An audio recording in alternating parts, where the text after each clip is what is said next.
what's the taste? Sarap. Sarap. Sarap sabaw. Ay, hindi ka na. Hallelujah, isang masayat mapagpalang umaga po sa ating lahat. Hallelujah, isang maulan at maambon na araw po sa ating lahat. Maganda po ngayon sa araw na ito, tayo pa hihigop ng sabaw. At samahan niyo po ako, tayo po ay magluluto ng aking special na crystal bihon or sapuro. Ayan na nga po, magluluto tayo ng sabaw na sapuro. Ano po? Hallelujah. Siyempre, lalagyan natin yan ng natanggap nating ayuda. Alam niyo na yan, 555. Lalagyan po yan natin ng dalawa. Ano po, kung paano natin niluluto, samahan niyo po ako. At available po yan, only 20 pesos lang pang sukat. Dito lamang po yan. At MJ Store, kung paano ba natin pasasarapin ang sapuro at ng 555 corn beef. Tara na po, samahan niyo po ako. Hallelujah. Available po yan. Huwag niyo pong kalimutang pumunta dito yan sa at MJ Store pag nagustuhan niyo po ang ating luto. Ayan na po, tara po, samahan niyo po ako. Yan na nga po, una po ay nagpainit na po tayo ng mantika. Siyempre, maglalagay na po tayo ng sibuyas at saka bawang. Magigisa po tayo ng sibuyas at saka bawang. Yan, tansya lang po. Natin lalagay lahat. Yung sakto-sakto lang ano po. Nga po, habang hinihintay po nating mag-isa ng maigi yung ating bawang, ay magbabahagi po tayo ng salita ng ating Panginoon. Amen. Hallelujah. Napakaganda po talaga sa every morning ay nakakakain tayo ng salita ng ating Panginoon. Amen. Sabi nga po ng Matthew 4:1, hindi lamang nabubuhay ang tao sa tinapay, kundi nabubuhay ang tao sa salita na nagmumula sa bibig ng Diyos. Amen. Hallelujah. Sabi niya sa awit 37:4, kayawi mo hanapin ang iyong kaligayahan at pati pangarap mo iyong makakamtan. Amen. Napakasarap talaga na pag nagtiwala ka sa ating Panginoon, pati mga pangarap natin ay ating makakamtan. Amen. Hallelujah. Purihin natin ang ating Diyos na buhay. Ayan na nga po, medyo nagbabrownish ng ating bawang at sibuyas. Ayun na nga po. Ginigisa na natin yan. Naku po, maulan at medyo malamig na panahon ngayon. Ano po, napakasarap talaga ang umaga pag inuumpisahan natin sa pagpupuri at pagbabasa at pananalangin sa ating Panginoon. Amen. Na nga po ang sabi niya sa awit. Mga awit, ang sabi po niya sa awit 136 verse 1. Purihin si Yahweh sa kanyang kabutihan. Pag-ibig niya ay tunay, laging tapat, magpakailanman. Amen. At ilalagay na natin ang ayuda na konti, 555. Yes, ayun na nga po. Pasasarapin po natin yan. Amen. Hallelujah. Thank you, Jesus. Ayun na nga po. Gisa natin maigi yan. Naku po, nangangamoy na. Sarap. Naku po. Malasa rin po pala itong 555. Maglalagay na po tayo ng asyete. Dalawang kutsaritang maliit. Siyempre, hindi mawawala ang ating paprika. Kung saan yan po ang magpapasarap ng kanyang aroma, bango at saka lasa. Siyempre, ang paminta powder, dalawa din. Naku po, napakasarap nito. Ayan, 20 pesos lang po ang sukat natin ito, ha. Kaya arat-arat na po, dito lamang po yan sa MJ Store. Thank you, Lord, kasi medyo meron tayong oras ngayon para magluto ng bentang almusal. Ano po, hindi po kami nakakabenta ng almusal kasi hindi na po katulad dati na ganun pa kalakas yung aking asawa. Ano po? Hallelujah. Kaya pag may time lang po, kami ngayon nakakapagluto ng bentang almusal. Pero ang lutong ulam, diretso pa rin po. Medyo late lang ng konti pag minsan. Kaya pasensya na po sa ating mga customer. Okay? Pagkatapos naigisa na po natin yan, ilagay na magdadagdag pa tayo ng konting asyete at saka paprika. Grabe nangangamoy ng sarap. Thank you, Jesus. Thank you, Lord. Yan na nga po din. Ihahalo na natin yan.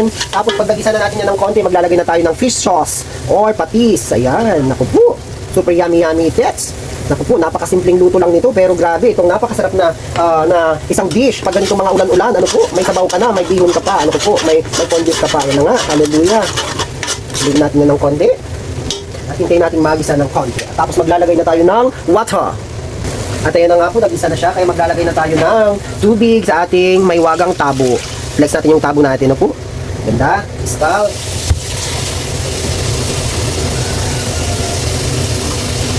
Ayan na nga po. Maglalagay na tayo ng tubig. Mga 3, 4, 5. Mga 5 siguro ito. 5 tabo. Ano po? Na maliit. Dahil medyo malaki po itong natin. Medyo malaki itong kaldero natin. Ano po? Yan. Naku po. Sabaw pa lang. Ulam na. Talaga naman. Thank you, Lord. Thank you, Jesus. Yan. Then, pakukuluin lamang po natin yan sa loob ng 5 minutes.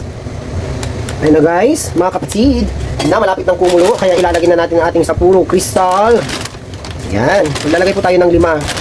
3, 4, 5. Ayan. Hindi pa siya kumulo, pero ilagay na po natin para habang nabababad siya, madali na po siyang lumambot. Ayun na nga po. Naku po. Ayan, hallelujah. Thank you, Jesus. Naglagay lang po tayo dyan ng 5 piraso. Ano po? Dahil yan, mag-i-expand po yan. Crystal bihon. Then, tatakpan na po natin yan. Hintayin na po natin kumulo yan.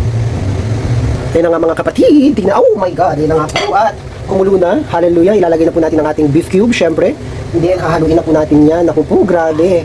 Sarap humigop ng ganito pag maulan. Naku po. Tingnan natin ang asyete at saka yung paprika. Nag-blend yung kanyang kulay. At ang aroma, naku po, in Jesus name, napakasarap amoy-amoyin. Ano po, din maglalagay tayo ng egg, syempre. At kailangan ibatin natin yan. Naku po, grabe, yummy-yummy talaga. Thank you, Lord. Thank you, Jesus. Naku po. Then, isa pang egg, 2. Magti-twisting po ito sa lasa ng ating sapuro. Yan na nga, kailangan natin, yun, yan, para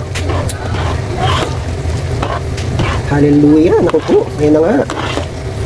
Arat na po at MG Store. Ang ating crystal. Naku po. Thank you, Jesus. For only 20 pesos. Arat-arat na po. Super yummy. Yummy, yummy.